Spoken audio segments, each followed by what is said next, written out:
तो हमारा परिमेय 6.1 ऊपर दिया हुआ है कि यदि किसी त्रिभुज की एक भुजा के समांतर दो रेखा खींची जाए, हमारा परिमेय ऊपर दिया हुआ है कि यदि किसी त्रिभुज की एक भुजा के समांतर एक रेखा खींची जाए तो दो भुजाएं एक ही अनुपात में विभाजित करती हैं। चलिए आइए अब हम इस परिमेय को हल करते हैं। इस परिमेय को हल करने के लिए करते हैं क्या, यहाँ दे देते हैं B, यहाँ दे देते हैं C। अब प्रश्न कहता है कि त्रिभुज के किसी एक भुजा के समांतर, एक भुजा के समांतर एक अन्य भुजा खींची गई है। एक भुजा BC है, इसके समांतर हम एक रेखा खींच लेते हैं इस प्रकार। इसका नाम दे देते हैं D, इसका नाम दे देते हैं E। इस प्रकार हमने फोटो बना लिया। अतः इस हिसाब को हल करने से पहले थोड़ा इसका वर्णन कर लेते त्रिभुज का। लिखेंगे क्या, माना कि ABC एक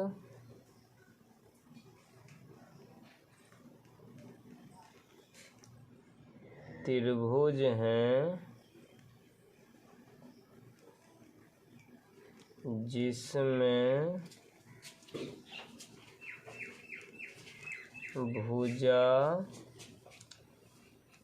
DE समांतर BC हैं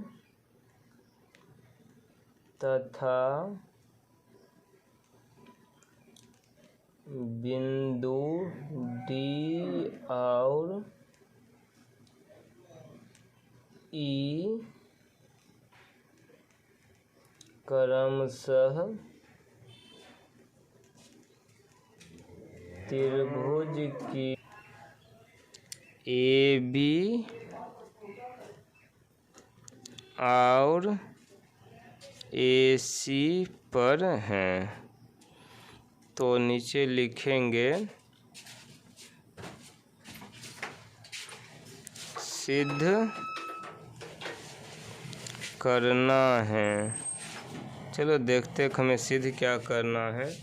कहता है सिद्ध करें कि त्रिभुज ये उतने उसी का अनुपात ये, मतलब AD बटे DB जिस अनुपात में कटा है वही अनुपात में ये भी कटेगा, वही अनुपात में AE और EC होगा। तो AE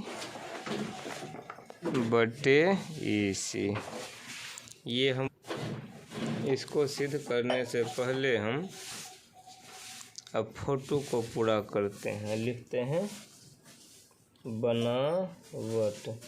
ये फोटो को पूरा करने के लिए करेंगे क्या, यहाँ जो है AE पे D से एक लंब डाल देंगे, ये लंब डाल दिए, इसका नाम दे देते हैं M। और AD पर E बिंदु से एक लंब डाल देते हैं, इसका नाम दे देते हैं N। ये जो हम लंब डाले यहाँ से लेके यहाँ तक पूरी रेखा के लिए ये लंब डाले, और इस पे जो ये लंब डाले हैं DM, ये भी इस पूरी रेखा के लिए हैं।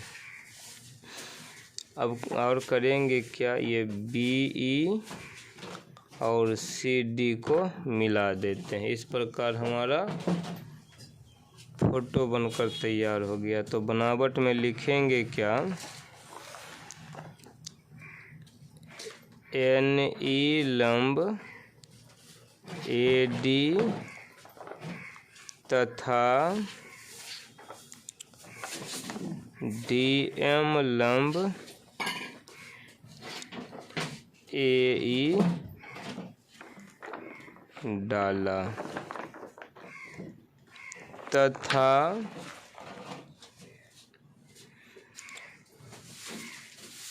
DC और BE को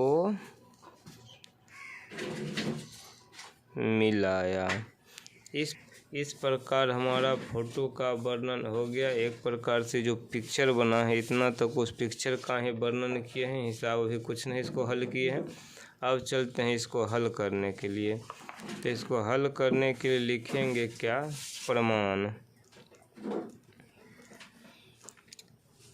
प्रमाण में चलते हैं। तो पहले चलते हैं यहाँ से दो त्रिभुज में, एक त्रिभुज ए डी ई और एक त्रिभुज डी बी ई में।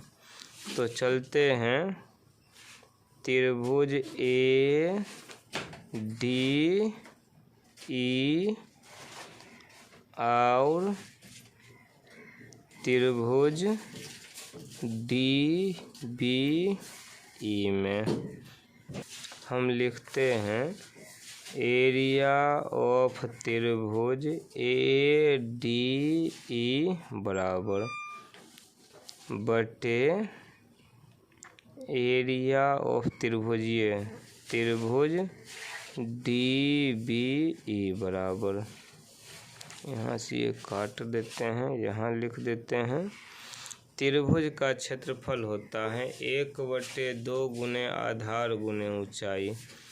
तो लिखेंगे 1/2 गुने आधार त्रिभुज ए डी ई, त्रिभुज यहाँ दिया है ए डी ई, तो इसका आधार हो जाएगा ये ए डी, आधार हो गया ए डी गुने लंब, लंब का मतलब ये लंब डाले हैं, लंब हो गया एन ई बटे नीचे वाला त्रिभुज डी बी ई 1/2 गुने आधार डी बी ई। तो इसके लिए आधार ये ले लेंगे डी बी गुने लंब, हम पहले ही बताए थे कि एन ई लंब जो है ये पूरे रेखा ए डी ए बी के लिए है, तो ये लंब दोनों के लिए हो जाएगा, ये होगा एन ई। यहाँ से 1/2 कट गया, एन ई कट गया, इसलिए एरिया ऑफ त्रिभुज ए डी ई बटे एरिया ऑफ त्रिभुज डी बी ई बराबर आ गया ए डी बटे डी बी। इसको मान लेंगे समीकरण 1। अब आगे चलेंगे, अब लिखेंगे, अब चलेंगे फिर त्रिभुज ए डी, पहले चले थे इस रेखा पे, अब चलेंगे इस रेखा पे, त्रिभुज ए ई डी और या त्रिभुज ए डी ई और त्रिभुज नीचे वाला ई सी बी में। तो त्रिभुज ए डी ई और त्रिभुज ई सी बी में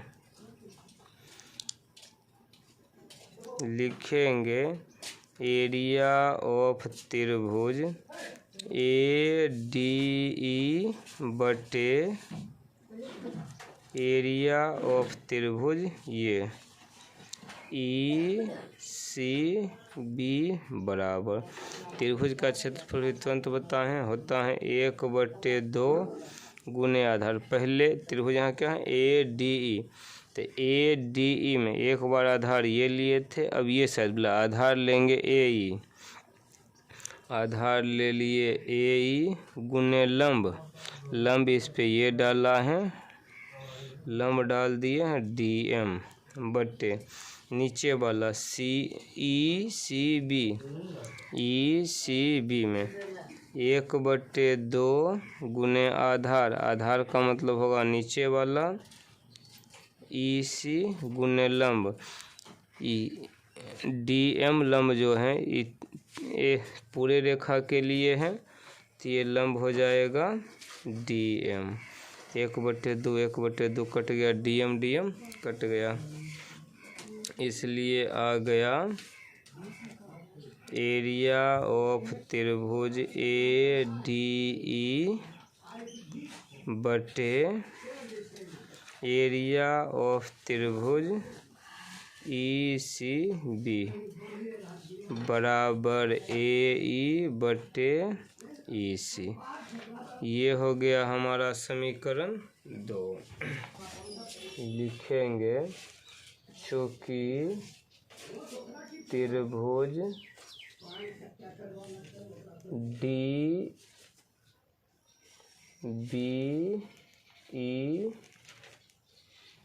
और त्रिभुज ECD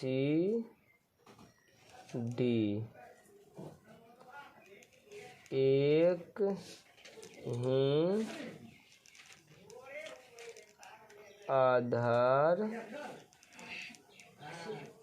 और एक ही समांतर रेखा पर स्थित हैं। तो जो इसलिए हो जाएगा एरिया ऑफ त्रिभुज DBE बराबर एरिया ऑफ त्रिभुज ECD। ये हमारा हो गया समीकरण 3। अब हम चलेंगे समीकरण 2 से। समीकरण 2 हमारा दिया हुआ क्या था, पीछे पेज को पलट करके देख लेंगे। यहाँ समीकरण 2 दिया है एरिया ऑफ त्रिभुज ADE बटे एरिया ऑफ त्रिभुज ECB बराबर AE गुने EC। जो पीछे देख लिए हैं एरिया ऑफ त्रिभुज ADE बटे एरिया ऑफ त्रिभुज ECD बराबर आ गया था AE बटे EC। अब हम आगे चलेंगे एरिया ऑफ त्रिभुज ADE बटे एरिया ऑफ त्रिभुज यहाँ दिया है ECD। तो त्रिभुज ECD किसके बराबर है, DBE के। तो लिखेंगे त्रिभुज ECD के जगह लिखेंगे त्रिभुज DBE बराबर AE बटे EC। इसका नाम दे देंगे समीकरण 4। और अब लिखेंगे क्या, समीकरण 1 और 4 से। समीकरण 1 में क्या दिया गया है वो हम देख लेते हैं। समीकरण 1 में यहाँ दिया है एरिया ऑफ त्रिभुज ADE बटे एरिया ऑफ त्रिभुज DBE बराबर AD बटे DB। तो यहाँ देखते हैं ADE बटे DBE है। तो यहाँ हमारा भी है ADE बटे DB, मतलब दोनों एक समान हो गया। तो जिस प्रकार वो हुआ था किसके बराबर, AD बटे DB बराबर ये इधर दिया है AE बटे EC। यही तो हमारा हमको साबित करना था। यही हो गया थेल्स परिमेय का सिद्ध। इसी को कहते हैं आधारभूत अनुपातिक परिमेय या थेल्स परिमेय।